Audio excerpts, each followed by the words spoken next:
ಶ್ರೀವೇದಾಂತಮಹಾಚಲಂ ಹಿ ಪರಿತಃ ಸಂಯೋಜ್ಯ ಸೂತ್ರಾಹಿಪಂ ಸದ್ವಾತಾಗಮಪೋಷಿತಾತ್ಮಹೃದಯಂ ತತ್ಪೂರ್ವಪಕ್ಷಾಸುರೈಃ ಸಿದ್ಧಾಂತೋಕ್ತಿಸುರೇಶ್ವರೈಶ್ಚ ಮಥಿತೋ ಯಃ ಕೃಷ್ಣದುಗ್ಧಾಂಬುಧಿಃ ಸ್ವೀಯಾನಾಂ ಅಮೃತಂ ಪ್ರಯಚ್ಛತಿ ಸಮಾಂ ಪಾಯಾದ್ಗುಣೋದ್ಯನ್ಮಣಿಃ. ವಾದಿರಾಜ ಗುರು ಸಾರ್ವಭೌಮರ ರುಕ್ಮಿಣೀಶ್ ವಿಜಯದ 2 ಸರ್ಗಗಳ ಚಿಂತನೆ ಈ ಭಕ್ತಿಸುಧಾ ಜ್ಞಾನವಾಹಿನಿಯಲ್ಲಿ ಇದರ ಹಿಂದೆ ನಡೆದಿದೆ. ಈಗ 3ನೇ ಸರ್ಗದ ಚಿಂತನೆ. ಶ್ರೀಕೃಷ್ಣ ಪೂತನಾ ಸಂಹಾರವನ್ನು ಮಾಡಿದ್ದಾನೆ, ಶಕಟನ ನಿಗ್ರಹವನ್ನು ಮಾಡಿದ್ದಾನೆ. ಶ್ರೀಕೃಷ್ಣ ಕ್ರಮವಾಗಿ ಬೆಳೀತಾ ಇದ್ದಾನೆ. ಈ 3ನೇ ಸರ್ಗ ಬಹಳ ರಮಣೀಯವಾದಂತಹ ಸರ್ಗ. ಕೃಷ್ಣನ ಬಾಲಲೀಲೆಗಳನ್ನು ಮನತುಂಬಿ ಕೃಷ್ಣನನ್ನು ಕೂಡಿಸಿಕೊಳ್ಳುವಂತಹ ಒಂದು ಸರ್ಗ. ಮೊದಲಿಗೆ ತೃಣಾವರ್ತನ ಸಂಹಾರದ ಪ್ರಸಂಗವನ್ನು ವಾದಿರಾಜರು ಉಲ್ಲೇಖಿಸ್ತಾರೆ. ಅಥಾಪರೋ ದೈತ್ಯ ಕದಂಬಕಾಸುರಿವೋದ್ಧತೋ ವಾತ ಶರೀರಧಾರಿ ಪ್ರಗೃಹ್ಯ ಕೃಷ್ಣಂ ಗಗನಂಜಗಾಮ ಸ್ವನಾಶಯೋಗ್ಯಸ್ಥಲಕಾಂಕ್ಷಯೇವ. ಗೊತ್ತಿರುವಂತಹ ಕಥೆ. ಶ್ರೀಕೃಷ್ಣ ಪುಟ್ಟ ಬಾಲಕನಾಗಿದ್ದಾನೆ, ಇನ್ನೂ 1 ವರ್ಷ ತುಂಬುವ ಹಂತದಲ್ಲಿದ್ದಾನೆ. ಆ ಸನ್ನಿವೇಶದಲ್ಲಿ ಕೃಷ್ಣನನ್ನು ಕೂಡಿಸಿಕೊಂಡು ಯಶೋದೆ ತನ್ನ ತೊಡೆ ಮೇಲೆ ಮಲಗಿಸಿಕೊಂಡಿದ್ದಾಳೆ. ಕೃಷ್ಣ ಏನೋ ಭಾರ ಅಂತ ಅನ್ನಿಸ್ತಾ ಇದ್ದಾನೆ, ಕೆಳಗೆ ಇಳಿಸಿದ್ದಾಳೆ. ಆ ಹೊತ್ತಿನಲ್ಲಿ ಸುಂಟರ ಗಾಳಿ ಬೀಸ್ತಾ ಇದೆ, ಬಹಳ ವೇಗವಾದಂತಹ ಗಾಳಿ. ಎಲ್ಲ ಕಡೆಯಿಂದ ಬಂದಿರುವಂತಹ ಆ ಧೂಳು ಎಲ್ಲ ಕಣ್ಣು ಕತ್ತಲಾಗ್ತಾ ಇದೆ. ಆ ಸಂದರ್ಭದಲ್ಲಿ ಗಾಳಿ ಬಂದು ಕೃಷ್ಣ ಕಣ್ಮರೆಯಾದ. ಕಣ್ಮರೆಯಾದದ್ದು ಯಾಕೆ ಅಂತಂದರೆ, ಸುಂಟರ ಗಾಳಿಯ ರೂಪದಲ್ಲಿ ತೃಣಾವರ್ತ ಎಂಬುವ ಅಸುರ ಬಂದಿದ್ದಾನೆ. ಆ ಅಸುರ ಶ್ರೀಕೃಷ್ಣನನ್ನು ಎತ್ತುಕೊಂಡು ಹೋಗಿದ್ದಾನೆ ಅಂತ ಈ ಕಥೆ ಗೊತ್ತು. ಇದನ್ನು ವಾದಿರಾಜರು ಬಹಳ ಸ್ವರಸವಾಗಿ ತಮ್ಮ ಮಾತಿನಲ್ಲಿ ಹೇಳ್ತಾರೆ. ಈಗ ಒಬ್ಬ ದೈತ್ಯ ಬರುತ್ತಾನೆ. ಆ ದೈತ್ಯನ ಹೆಸರು ತೃಣಾವರ್ತ ಅಂತ. ಅವನು ಎಂಥವನು ಅಂತಂದರೆ, ಅವನು ಗಾಳಿ ರೂಪದಲ್ಲಿರುವಂತಹ ಅಸುರ. ಗಾಳಿ ರೂಪದಲ್ಲಿ ಇರುವಂತಹ ಅಸುರ ಅಂತಂದರೆ ಇಡೀ ದೈತ್ಯ ಕುಲಕ್ಕೇನೆ. ದೈತ್ಯರು ಯಾರಿದ್ದಾರೆ, ಕಂಸನ ಭೃತ್ಯರು ಏನಿದ್ದಾರೆ, ಅವನ ಪರಿವಾರದವರೆಲ್ಲ ಇದ್ದಾರೆ, ಅವರೆಲ್ಲರಿಗೂ ಕೂಡ ಪ್ರಾಣಶಕ್ತಿಯಂತೆ ಇದ್ದಾನೆ ಅವನು. ಉಸಿರಿನಂತೆ ಇದ್ದಾನವನು. ಅಂಥವನು ಈ ತೃಣಾವರ್ತ. ಎಲ್ಲರಿಗೂ ಕೂಡ ಬಹಳ ಆತ್ಮೀಯನಾಗಿರುವಂಥವನು, ಅಗತ್ಯನಾಗಿರುವಂಥವನು. ಅಂತಹ ತೃಣಾವರ್ತ ಬರ್ತಾನೆ. ಬಂದವನೇ ಏನು ಮಾಡ್ತಾನೆ, ಕೃಷ್ಣನನ್ನು ಎತ್ಕೊಳ್ತಾನೆ. ಅವನು ಆಕಾಶಕ್ಕೆ ಹಾರ್ತಾನೆ. ವಾದಿರಾಜರಂತಾರೆ, ಅವನ ಆಕಾಶಕ್ಕೆ ಹೋಗಿದ್ದು ಬಹಳ ಚೆನ್ನಾಗೇ ಇದೆ ಅಂತಾರೆ. ಯಾಕೆ ಹೋದ ಅವನ ಆಕಾಶಕ್ಕೆ? ಕೃಷ್ಣನನ್ನು ಎತ್ಕೊಂಡು ಹೋಗಬೇಕು ಅಂತ ಹೋದ. ಅಲ್ಲ, ತಾನು ಸಾಯಲಿಕ್ಕೆ ಹೋಗಿದ್ದಾನೆ ಅಂತಾರೆ. ಅಲ್ಲ, ಕೃಷ್ಣನನ್ನು ಅಪಹರಿಸಿಕೊಂಡು ಹೋಗಬೇಕು ಅಂತಲೋ ಹೋಗಿದ್ದು ಅಂತಂದರೆ, ವಾದಿರಾಜರು ಒಂದು ತಾತ್ವಿಕ ವಿಚಾರವನ್ನು ಹೇಳ್ತಾರೆ. ಈ ಸೃಷ್ಟಿಯ ಕ್ರಮ ಹೇಗೆ? ತಸ್ಮಾತ್ ಆತ್ಮನ ಆಕಾಶ ಸಂಭೂತಃ, ಆಕಾಶಾದ್ವಾಯು ವಾಯೋರಗ್ನಿ ಅಗ್ನೇರಾಪ ಅದ್ಭ್ಯಃ ಪೃಥಿವೀ. ಆತ್ಮನಿಂದ ಆಕಾಶದ ಉತ್ಪತ್ತಿ, ಆಕಾಶದಿಂದ ವಾಯು, ವಾಯುವಿನಿಂದ ತೇಜಸ್ಸು, ತೇಜಸ್ಸಿನಿಂದ ನೀರು, ನೀರಿನಿಂದ ಮಣ್ಣು. ಇವುಗಳ ಈ ಪಂಚಭೂತಗಳ ಉತ್ಪತ್ತಿಯ ಕ್ರಮ ಹೀಗೆ. ಉತ್ಪತ್ತಿ ಹೀಗೆ, ಲಯ ಹೇಗೆ? ಮಣ್ಣು ನೀರಿನಲ್ಲಿ, ನೀರು ಬೆಂಕಿಯಲ್ಲಿ, ಬೆಂಕಿ ಗಾಳಿಯಲ್ಲಿ, ಗಾಳಿ ಆಕಾಶದಲ್ಲಿ ಲಯವನ್ನು ಹೊಂದದೆ. ಪಂಚಭೂತಗಳ ಉತ್ಪತ್ತಿ ಕ್ರಮ ಏನಿದೆ ಅದಕ್ಕಿಂತ ವಿಪರೀತ ಕ್ರಮ.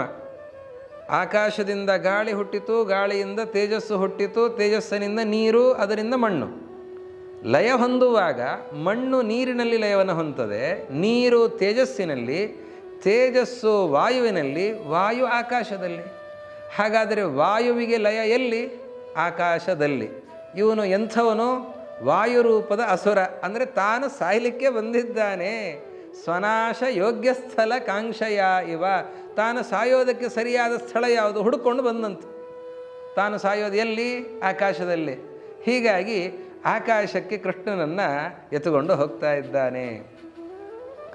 ದುಸ್ತರ್ಕಾಯಿತ ಶರ್ಕರಾಭಿರಮಲಂ ಚಕ್ಷುಸ್ಸಮುಷ್ಣನ್ ಗವಾಂ ಆವಾಸೇವ ಸತಾಂ ಸತಾಮುರುತಮೋ ವಿಸ್ತಾರಯನ್ ವಾರಯನ್ ತದ್ವಾಕ್ಯಶ್ರವಣಂ ಕಠೋರಕುಟಿಲಧ್ವಾನೈರ್ಯಶೋದಾಸುತಂ ದೈತ್ಯೋ ಗೋಹಯದಾಗಮಾಂತಲಲನಾ ಗರ್ಭಂಕುವಾದೀವತಂ.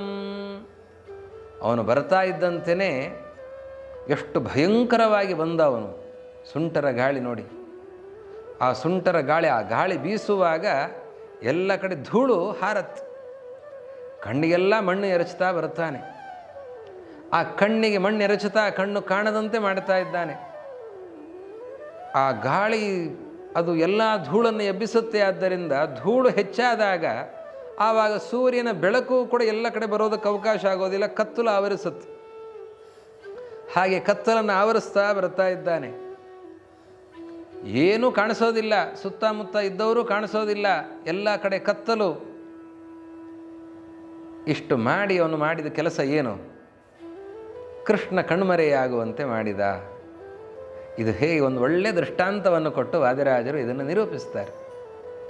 ಒಬ್ಬ ನಾಸ್ತಿಕ, ದೇವರನ್ನೇ ಅಲ್ಲಗಳೆಯುವಂತಹ ವ್ಯಕ್ತಿ, ಅವನು ತನ್ನ ಮಾತುಗಳಿಂದ ಕೆಟ್ಟ ಯುಕ್ತಿಗಳನ್ನು ಬಳಸಿ ಎಲ್ಲರಿಗೂ ಕೂಡ ಕಣ್ಣಿಗೆ ಮಣ್ಣೆರಚುತ್ತಾನೆ. ದುಸ್ತರ್ಕಾಯಿತ ಶರ್ಕರಾಭಿ ಅಮಲಂ ಚಕ್ಷು ಮುಷ್ಣನ್. ಪಾಪ ಅಲ್ಪ ಸ್ವಲ್ಪ ತಿಳಿದವರು, ಅವರು ದೇವರು ದೊಡ್ಡವನು ಅಂತ ಏನೋ ತಿಳ್ಕೊಂಡಿರ್ತಾರೆ. ಶಾಸ್ತ್ರಾಧ್ಯಯನ ಇಲ್ಲ, ಯುಕ್ತಿಗಳ ಚಿಂತನೆ ಇಲ್ಲ, ಅಲ್ಪ ಸ್ವಲ್ಪ ಕೇಳ್ಕೊಂಡು ಕೃಷ್ಣ ರಾಮ ಕಥೆಗಳು, ರಾಮಾಯಣ ಮಹಾಭಾರತ ಕಥೆಗಳನ್ನು ಕೇಳಿರುತ್ತಾರೆ. ಆದರೆ ಇನ್ನೊಬ್ಬರು ಬಲವಾಗಿ ದೇವರೇ ಇಲ್ಲ ಅಂತ ಅಲ್ಲಗಳೆಯುವಾಗ ಅದನ್ನು ನಿರಾಕರಿಸೋದಕ್ಕೆ ಬಹಳ ಕಷ್ಟ ಆಗಿಬಿಡುತ್ತದೆ. ಇವತ್ತಿನ ಅನೇಕರ ಪರಿಸ್ಥಿತಿ ಹೇಗಿದೆ. ನಮ್ಮ ಸಮಾಜದಲ್ಲಿ ಅನೇಕ ಯುವಕ ಯುವತಿಯರು, ಅನೇಕ ಮಕ್ಕಳು, ಅವರ ಪರಿಸ್ಥಿತಿ ನಮ್ಮ ಧರ್ಮದ ತಿಳುವಳಿಕೆ ಇಲ್ಲ, ನಮ್ಮ ರಾಮಾಯಣ ಮಹಾಭಾರತಗಳ ಜ್ಞಾನವೂ ಸರಿಯಾಗಿಲ್ಲ. ಹಾಗಿರುವಾಗ ಮನೆಯಲ್ಲಿ ದೊಡ್ಡವರು ದೇವರ ಪೂಜೆಯನ್ನು ಮಾಡ್ತಾರೆ, ದೇವರಿದ್ದಾನೆ ಅಂತ ಅಷ್ಟೇ ತಿಳುವಳಿಕೆ ಇದೆ. ಯಾರೋ ಒಂದು 4 ಜನ ಏನೋ ಮಾತುಗಳನ್ನು, ಕೆಟ್ಟ ಮಾತುಗಳನ್ನು ಹೇಳಿಬಿಟ್ರೆ ಹೌದಲ್ಲ, ಅವ್ರು ಹೇಳ್ತಾ ಇರೋದೇ ಸರಿಯಾಗಿದೆ ಅಂತ. ಯಾರೊಬ್ರು ಹೇಳಿದ್ರು, ನೀವು ದೇವರು ಅಂತ ಹೇಳ್ತಾ ಇದ್ದೀರಿ, ನೀನು ಯಾರನ್ನು ದೇವರು ಅಂತ ಹೇಳ್ತಾ ಇದ್ದೀಯ, ಆ ದೇವರ ಮೇಲೆ ಜಿರಳೆ ಓಡಾಡ್ತಾ ಇದೆ, ಆ ಜಿರಳೆಯನ್ನು ಓಡಿಸ್ಲಿಕ್ಕಾಗದೇ ಇರೋ ನಿನ್ನನ್ನೇನು ನೋಡ್ತಾನವನು ಅಂತ. ತನ್ನ ಮೇಲೆ ಓಡಾಡ್ತಾ ಇರುವ ಜಿರಳೆಯನ್ನು ಓಡಿಸ್ಲಿಕ್ಕಾಗದೇ ಇರೋವನು ಅವನು ನಿನ್ನನ್ನೇನು ಕಾಪಾಡ್ತಾನೆ ಅಂತ ಹೇಳಿದ ತಕ್ಷಣ ಹೌದಲ್ಲ ಅಂತ ಅನಿಸ್ಬಿಡ್ತು. ಅಂದರೆ ಅಷ್ಟು ವಿವೇಕ ಇಲ್ಲ. ನಾವು ನೋಡ್ತಾ ಇರೋದು ದೇವರನ್ನಲ್ಲ, ಜಿರಳೆ ಓಡಾಡ್ತಾ ಇರೋದು ದೇವರ ಮೇಲಲ್ಲ, ಇದು ದೇವರ ಪ್ರತಿಮೆ. ದೇವರ ಪ್ರತಿಮೆ ಬೇರೆ, ದೇವರು ಬೇರೆ ಅಂತನ್ನುವ ತಿಳುವಳಿಕೆಯೂ ಇಲ್ಲದಿರುವಂತಹ ಮುಗ್ಧರಾದ ಜನರಿಗೆ ಕಣ್ಣಿಗೆ ಮಣ್ಣೆರಚುವಂತಹ ಕೆಲಸವನ್ನು ಕೆಲವರು ಮಾಡ್ತಾರೆ. ಆವಾಗ ದೇವರ ಬಗ್ಗೆ ನಂಬಿಕೆನೇ ಹೊರಟು ಹೋಗುತ್ತೆ. ದುಸ್ತರ್ಕಾಯಿತ ಶರ್ಕರಾಭಿ ಅಮಲಂ ಚಕ್ಷು ಮುಷ್ಣನ್ ಸ ಗವಾಂ ಆವಾಸೆ ವಸತಾಂ. ಇದು ನೋಡಿ, ಹಳ್ಳಿಯ ಜನರು ಗವಾಂ ಆವಾಸೆ ವಸತಾಂ, ಗೋಕುಲದಲ್ಲಿ ಇದ್ದಂಥವು. ಆ ಮುಗ್ಧರಾಗಿರುವಂತಹ ಜನರಿಗೆ ಒಂದು ಶ್ರದ್ಧೆ, ಪರಂಪರೆಯಿಂದ ಬಂದದ್ದು ನಂಬಿಕೆ, ಅದನ್ನು ನಡ್ಕೊಂಡು ಹೋಗ್ತಾ ಇರ್ತಾರೆ. ಯಾರೋ ಕೆಲವರು ಇಂತಹ ಮಾತುಗಳನ್ನು ಹೇಳಿದ ಕೂಡಲೇ ಅದೇ ನಿಜ ಅಂತ ಅನಿಸಿಬಿಡುತ್ತದೆ. ಕತ್ತಲು ಆವರಿಸ್ತದೆ, ಅಜ್ಞಾನ ಆವರಿಸ್ತದೆ. ಅವರ ಹೃದಯದಲ್ಲಿ ದೇವರಲ್ಲಿ ಭಕ್ತಿ ಇದ್ದದ್ದು ಅದು ಕಣ್ಮರೆಯಾಗತ್ತೆ. ದೇವರು ಏನು ಅವರ ಹೃದಯದಲ್ಲಿ ಕಾಣಿಸ್ತಾ ಇದ್ದಾನೆ, ದೇವರ ಬಗ್ಗೆ ಚಿಂತನೆ ಮಾಡ್ತಾ ಇದ್ದಾರೆ, ದೇವರು ದೊಡ್ಡವನು ಅಂತ ಆಲೋಚನೆ ಮಾಡ್ತಾ ಇದ್ದಾರೆ, ದೇವಸ್ಥಾನಗಳಿಗೆ ಹೋಗ್ತಾರೆ, ಪೂಜೆಯನ್ನು ಸಲ್ಲಿಸ್ತಾರೆ, ಅದೆಲ್ಲ ನಿಂತು ಹೋಗುತ್ತೆ. ಹೀಗೆ ಒಬ್ಬ ಕೆಟ್ಟ ಭಾಷಣಕಾರ ಅಥವಾ ಕುತರ್ಕವನ್ನು ಮಾಡುವಂತಹ ವ್ಯಕ್ತಿ ಹೇಗೆ ಮುಗ್ಧರಾದ ಜನರ ಮನಸ್ಸಿನಿಂದ ದೇವರನ್ನು ಕಣ್ಮರೆ ಮಾಡುತ್ತಾನೋ ಆ ರೀತಿಯಲ್ಲಿಯೇ ಇವನು ಗೋಕುಲದಿಂದ ಕೃಷ್ಣನನ್ನು ಕಣ್ಮರೆ ಮಾಡ್ತಾ ಇದ್ದಾನೆ ಈ ತೃಣಾವರ್ತ. ತದಾ ಖಲಸ್ಯೋತ್ಪತನಂ ಸಶೌರಿ ಹೃದಾನುಮೇನೆ ಪತಿತಸ್ಯ ದೂರಾತ್ ಗಿರೀಂದ್ರ ಕಲ್ಪೋತ್ಪತಿತಾತ್ಮಮೂರ್ತ್ಯ ಶರೀರ ಮಾಚೂರ್ಣಯಿತುಂಧಿಯೇವ. ಅವನು ಬಂದವನೇ ಕೃಷ್ಣನನ್ನು ಮೇಲಕ್ಕೆ ಎತ್ಕೊಂಡು ಹೋಗ್ತಾ ಇದ್ದಾನೆ. ಕೃಷ್ಣ ಯಾಕೆ ಸುಮ್ಮನೆ ಇದ್ದ? ಅವನು ಮೇಲಕ್ಕೆ ಎತ್ಕೊಂಡು ಹೋಗುವಾಗ ಅವನನ್ನು ತಡಿಬಹುದಾಗಿತ್ತು, ಎತ್ತಲಿಕ್ಕೆ ಆಗದಂತೆ ಮಾಡಬಹುದಾಗಿತ್ತು. ಆದರೆ ಅವನು ಎತ್ತುವಾಗಲೂ ಸುಮ್ಮನೆ ಇದ್ದ, ಮೇಲಕ್ಕೆ ಹಾರುವಾಗಲೂ ಸುಮ್ಮನೆ ಇದ್ದ, ಮೇಲಕ್ಕೆ ಹೋಗ್ತಾನೇ ಇದ್ದಾನೆ, ಸುಮ್ಮನೆ ಇದ್ದಾನೆ ಕೃಷ್ಣ. ಯಾಕೆ ಹಾಗೆ? ಸರ್ವಸಮರ್ಥ ತಾನೇ ಕೃಷ್ಣ. ಸರ್ವಸಮರ್ಥನಾದಂತಹ ಕೃಷ್ಣ ಅವನನ್ನು ತಡಿಬಹುದಾಗಿತ್ತು, ಸುಲಭವಾಗಿ ಎತ್ತೋದಕ್ಕೆ ಸಾಧ್ಯವಾಗದಂತೆ ಮಾಡಬಹುದಾಗಿತ್ತು, ಹಾರಲಿಕ್ಕೆ ಆಗದಂತೆ ಮಾಡಬಹುದಾಗಿತ್ತು. ಅದು ಯಾವುದನ್ನೂ ಮಾಡದೇನೆ ಸುಮ್ಮನೆ ಯಾಕೆ ಇದ್ದ ಅಂತಂದರೆ ಅದಕ್ಕೆ ಹೇಳ್ತಾರೆ ಇದು ಒಂದು ತಂತ್ರ ಅಂತಾರೆ. ಈ ಕೃಷ್ಣನ ತಂತ್ರ ಇದು. ಎಲ್ಲರನ್ನ ಸಂಹರಿಸಬೇಕು ಅಂತಂದರೆ ಕೃಷ್ಣ ಅವತಾರ ಮಾಡಿದ್ದೇ ಸಂಹಾರಕ್ಕಾಗಿ, ದುಷ್ಟ ಸಂಹಾರಕ್ಕಾಗಿ. ಶಕಟಾಸುರನ ಸಂಹಾರವನ್ನು ಏನು ಮಾಡಿದ? ಹೇಗೆ ಮಾಡಿದ? ಒದ್ದು ಸಂಹಾರವನ್ನು ಮಾಡಿದ. ಒಂದೇ ಬಾರಿ ತನ್ನ ಕೋಮಲವಾದ ಪಾದದಿಂದ ಶಕಟನನ್ನು ಒದ್ದ, ಅವನು ಸತ್ತು ಹೋದ. ಆ ರೀತಿಯಲ್ಲಿ ಸಂಹರಿಸಿದ. ಕೃಷ್ಣ ಅಂತಾನೆ ಈಗ ಒಂದು ಸ್ವಲ್ಪ ಬೇರೆ ರೀತಿಯಲ್ಲಿ ಸಂಹಾರ ಮಾಡೋಣ ಅಂತ. ಒಂದೇ ರೀತಿಯಲ್ಲಿ ಶತ್ರು ಸಂಹಾರ ಮಾಡೋದು ಬೇಡ, ಎಲ್ಲ ಶತ್ರುಗಳನ್ನು ವಿಭಿನ್ನವಾಗಿ ಸಂಹರಿಸಬೇಕು ಅಂತನ್ನುವ ಈ ಶತ್ರು ಸಂಹಾರದಲ್ಲಿ ಚಮತ್ಕಾರ. ಅದಕ್ಕಾಗಿ ಕೃಷ್ಣ ವಿಚಾರ ಮಾಡಿದಂತೆ ಇವನು ಎತ್ಕೊಳ್ಳಿಕ್ಕೆ ಹೋಗ್ತಿದ್ದಾನೆ, ಎತ್ಕೊಳ್ಳಿ ಅಂತಂದಂತೆ. ಮೇಲಕ್ಕೆ ಹಾರುತ್ತಾನೆ ಅಂತಂದರೆ ಹಾರು ಅಂತಂದಂತೆ. ಯಾಕೆ ಒಪ್ಪಿಕೊಂಡ ಅಂತಂದರೆ ಇವನನ್ನು ಪ್ರಯಾಸವಿಲ್ಲದೇನೆ ಕೊಲ್ಲಬೇಕು ಅಂತ ದೇವರ ಆಲೋಚನೆ. ಪ್ರಯಾಸ ಇಲ್ಲದಂತೆ ಕೊಲ್ಲಬೇಕು. ಅದಕ್ಕೆ ಮೇಲಕ್ಕೆ ಹಾರಿದಷ್ಟು ಅನುಕೂಲ. ಅವನಿಗದು ಗೊತ್ತಿಲ್ಲ, ಅವನಿಗೆ ಆ ಕಲ್ಪನೆ ಇಲ್ಲ. ಕೃಷ್ಣ ಅದಕ್ಕೆ ಒಪ್ಪಿಗೆಯನ್ನು ಕೊಟ್ಟ. ಮೇಲಕ್ಕೆ ಅವನು ಎತ್ಕೊಂಡು ಹೋಗ್ತಾ ಇದ್ದಾನೆ. ಬಹಳ ಎತ್ತರಕ್ಕೆ ಹೋದಾಗ ಕೃಷ್ಣ ಈಗ ನೀನು ಸಂಹಾರ ಆಗಲಿಕ್ಕೆ ಯೋಗ್ಯನಾಗಿದ್ದಿ ಅಂತ ಕೃಷ್ಣ ಆಲೋಚನೆ ಮಾಡಿದ್ದಂತೆ. ಯಾಕೆ ಅಂತಂದರೆ ಇಲ್ಲಿ ನೋಡಿ, ಒಂದು ಗಾಜಿನ ಬಾಟ್ಲಿ ಇದೆ. ಆ ಗಾಜಿನ ಬಾಟ್ಲಿ ಅದು ಹೀಗೆ ಇಟ್ಟರೆ ಏನಾಗಲ್ಲ. ಅದನ್ನು ಒಂದು ಸ್ವಲ್ಪ ಮೇಲಕ್ಕೆ ತಗೊಂಡು ಕೈ ಬಿಟ್ಟರೆ ಏನಾಗುತ್ತೆ? ಒಡೆದು ಹೋಗುತ್ತೆ. ಹಾಗೆ ಗಾಜಿನ ಬಾಟಲಿಯಂತೆ ಇವನು ತೃಣಾವರ್ತ ಮೇಲಕ್ಕೆ ಹೋಗಲಿ, ಇವನು ಭಾರೀ ದೊಡ್ಡ ಗಾತ್ರದವನು ಎತ್ತರದಿಂದ ಬಿದ್ದರೆ ಬೆಕ್ಕು ಹಾರತ್ತೆ ಮೇಲಿಂದ, ಅದಕ್ಕೇನೂ ಆಗಲ್ಲ. ನಾವು 2 ಮೆಟ್ಲಿಂದ ಹಾಗೆ ಬಿದ್ದರೆ ಕೈ ಕಾಲು ನೋವಾಗತ್ತೆ. ಯಾಕೆ? ಬೆಕ್ಕಿಗಿಂತ ನಮ್ಮ ಶರೀರ ಅದು ಸ್ಥೂಲ, ಆ ಮೂಳೆಗಳು ಗಟ್ಟಿಯಾದದ್ದು, ಆ ಮಾಂಸಖಂಡಕ್ಕೆ ಪೆಟ್ಟಾಗತ್ತೆ.